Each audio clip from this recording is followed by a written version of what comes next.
Hello friends, welcome to my channel नमा CA. नमा CA means अपना सीए। तो आज हम बात करेंगे एमएसएमई के नए रूल के बारे में, क्योंकि आजकल सभी यही पूछते हैं कि अगर मैं एमएसएमई को 45 डेज में पेमेंट ना करूं तो क्या होगा। तो मैं आपको बता दूं, गवर्नमेंट ने एमएसएमई के टाइमली पेमेंट को प्रमोट करने के लिए इनकम टैक्स एक्ट के सेक्शन 43B में क्लॉज एच ऐड किया है, जो कि फाइनेंशियल ईयर 23-24 से एप्लीकेबल है, जिसमें कि अगर आप एमएसएमई सप्लायर को 45 डेज में पेमेंट नहीं करते हैं तो परचेस टैक्स डिसअलाउ हो जाएगा, जिससे कि आपकी टैक्सेबल इनकम बढ़ जाएगी। तो इसी को समझने के लिए हम देखते हैं कि एमएसएमई क्या है और क्लॉज एच कैसे एप्लीकेबल होता है। MSME means micro small and medium enterprises. MSME को डिफाइन किया गया है उसके इन्वेस्टमेंट और टर्नओवर से। दोनों ही कंडीशन साथ में फुलफिल होनी चाहिए। तो माइक्रो एंटरप्राइजेस वे एंटरप्राइजेस होंगे जिसका कि investment in plant and machinery 1 CR तक है और टर्नओवर यानी कि सेल्स 5 CR तक है, और साथ ही साथ उन्होंने रजिस्टर्ड किया हुआ है MSMED एक्ट में और उनके पास उद्योग आधार है। वहीं स्मॉल एंटरप्राइजेस वो होंगी जिनका की इन्वेस्टमेंट लिमिट 10 CR तक है और टर्नओवर 50 CR तक है। मीडियम एंटरप्राइजेस वो होंगी जिनका की इन्वेस्टमेंट 50 CR तक है और टर्नओवर 250 CR तक है। तो अब सवाल आता है कि क्या सेक्शन 43BS सभी के ऊपर एप्लीकेबल है? तो आंसर है कि यह मीडियम एंटरप्राइजेस पे एप्लीकेबल नहीं है और साथ ही साथ वो रिटेलर और ट्रेडर्स पे एप्लीकेबल नहीं है। सेक्शन 43B का क्लॉज एच केवल माइक्रो एंड स्मॉल मैन्युफैक्चरर और सर्विस प्रोवाइडर पर एप्लीकेबल है। अब देखते हैं सेक्शन 43B का क्लॉज एच क्या कहता है। क्लॉज एच कहता है कि माइक्रो और स्मॉल एंटरप्राइजेस को अगर कोई अमाउंट सेक्शन 15 की टाइम लिमिट के बाद में पेमेंट किया है तो उसका डिडक्शन मिलेगा हमें एक्चुअल पेमेंट पे। मतलब अगर माइक्रो और स्मॉल एंटरप्राइजेस को पेमेंट टाइम लिमिट के बाद किया है तो उस पेमेंट का डिडक्शन हमें जिस साल में पेमेंट किया है उस साल में मिलेगा। वहीं अगर पेमेंट हमने विद इन टाइम लिमिट किया है तो उस पेमेंट का डिडक्शन हमें एक्रूअल बेसिस पे मिल जाएगा। इन शॉर्ट, जिस साल से रिलेटेड एक्सपेंस है उस साल में हमें मिल जाएगा। नाउ अंडरस्टैंड सेक्शन 15 की टाइम लिमिट क्या है। इन फर्स्ट केस, अगर सप्लायर और बायर के बीच में पेमेंट का कोई एग्रीमेंट है जो कि 45 डेज से ज्यादा का नहीं है तो टाइम लिमिट होगी as per agreement. For example, यदि 30 डेज का एग्रीमेंट है तो टाइम लिमिट होगी as per section 15 30 days. In second case, अगर कोई एग्रीमेंट है और वो एग्रीमेंट 45 डेज से ज्यादा का है तो टाइम लिमिट होगी 45 days. And in third case, अगर कोई एग्रीमेंट नहीं है तो टाइम लिमिट होगी 15 डेज की, और वो 15 डेज अलाउ होंगे जिस दिन से माल को एक्सेप्ट किया है या फिर डीम्ड एक्सेप्ट माना गया है। अब इसको हम दो एग्जाम्पल से समझते हैं जिससे कि फ्रेंड्स आपके सारे डाउट्स क्लियर हो जाएंगे। First example, X limited purchase raw material on credit from Y limited. Y limited is a manufacturing company और जिसका इन्वेस्टमेंट है प्लांट एंड मशीनरी में 3 करोड़ का और टर्नओवर यानी कि सेल्स है 40 करोड़ की। तो it will be fall under small enterprises. Now the value of invoice is 5,40,000। Date of invoice is December 25th, 2023.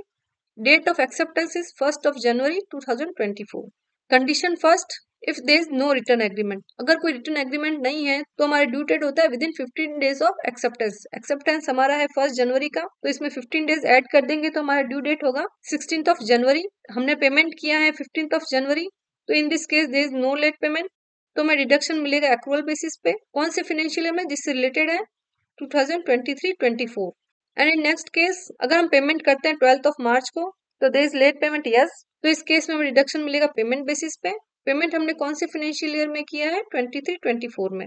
And in next case, अगर हम पेमेंट करते हैं 15th ऑफ अप्रैल को तो yes, there is a late payment, deduction मिलेगा हमें payment basis पे। Payment हमने कौन से फाइनेंशियल ईयर में किया है? 24-25। And second condition, if there is written agreement of 45 days. अगर 45 डेज से एक्सीड नहीं करता है तो हमें एग्रीमेंट के अकॉर्डिंग हम लोग टाइम लिमिट कैलकुलेट करते हैं। तो यहाँ हमारा ड्यू डेट हो जाएगा 1st जनवरी प्लस 45 डेज यानी कि 15th ऑफ फरवरी, और हम पेमेंट करते हैं 15th of February same day, there is no late payment, तो इस केस में हमें डिडक्शन मिलेगा एक्रूअल बेसिस पे in financial year 23-24। And second, अगर हम पेमेंट करते हैं 12th of March, yes, there is a late payment, deduction मिलेगा पेमेंट बेसिस पे। जिस साल में पेमेंट किया है 23-24, तो फाइनेंशियल ईयर होगा 23-24। एंड इन नेक्स्ट केस, अगर हम पेमेंट करते हैं 15th ऑफ अप्रैल को, yes, there is late payment, deduction मिलेगा हमें पेमेंट बेसिस पे। तो फाइनेंशियल ईयर 24 स्टार्ट हो गया है तो हमें डिडक्शन मिलेगा फाइनेंशियल ईयर 24-25 में। मोस्टली लोगों की क्वेरी मार्च की परचेज से रिलेटेड है, तो मैंने अपना सेकंड एग्जांपल उसी को देखते हुए सेट किया है। A limited purchase good on credit from B limited. B limited is a manufacturing and micro enterprises as per MSME act. As per written agreement, A Limited has to make payment within 40 days of acceptance of good. As per section 15 of MSMED act अगर agreement 45 days से exceed नहीं करता है तो हमारी due date होगी as per agreement. Value of invoice is 11 lakh. Date of invoice is 18th of March 2024। Date of acceptance of goods is 20th March 2024। यहाँ buyer ने 11 लाख की इनवॉइस का पेमेंट 4 पार्ट्स में किया है। फर्स्ट पेमेंट उसने किया है 1 लाख का ऑन 30th March 2024। तो यहाँ हमारी ड्यू डेट कैलकुलेट होगी 20th March प्लस 40 डेज। तो due date will be 29th April. Payment किया है हमने 30th March को, तो there is no late payment. तो डिडक्शन हमें मिलेगा एक्रुअल बेसिस पे इन फाइनेंशियल ईयर 23-24 में। सेकंड 2 लाख का पेमेंट उसने किया है 12th अप्रैल को। ड्यू डेट है हमारी 29th अप्रैल की। There is no late payment. Deduction is on accrual basis in financial year 23-24। Third payment उसने किया 15th अप्रैल को। ड्यू डेट है हमारी 29th अप्रैल की। There is no late payment. Deduction will be on accrual basis in financial year 23-24। Last payment उसने किया है 30th अप्रैल को। ड्यू डेट थी हमारी 29th अप्रैल की। So there is a late payment, yes. तो डिडक्शन हमें मिलेगा पेमेंट बेसिस पे जिस साल में हमने पेमेंट किया है इन फाइनेंशियल ईयर 24-25। तो अब इसी एग्जाम्पल को हम बायर की बुक्स में समझते हैं। बायर ने गुड्स खरीदा है 11 लाख रुपीज की वैल्यू का, जो कि उसने सेल किया है 15 लाख रुपीज में। उसके अदर एक्सपेंडिचर है 2 लाख रुपीज और प्रॉफिट है 2 लाख रुपीज। अब जब ऑडिटर बायर की बुक्स चेक करेगा तो माइक्रो एंड स्मॉल एंटरप्राइजेस को होने वाले लेट पेमेंट को डिसअलाउ कर देगा। इस केस में 4 लाख रुपए का लेट पेमेंट हुआ है माइक्रो एंटरप्राइजेस को, तो 4 लाख रुपीज की वैल्यू का परचेज डिसअलाउ हो जाएगा।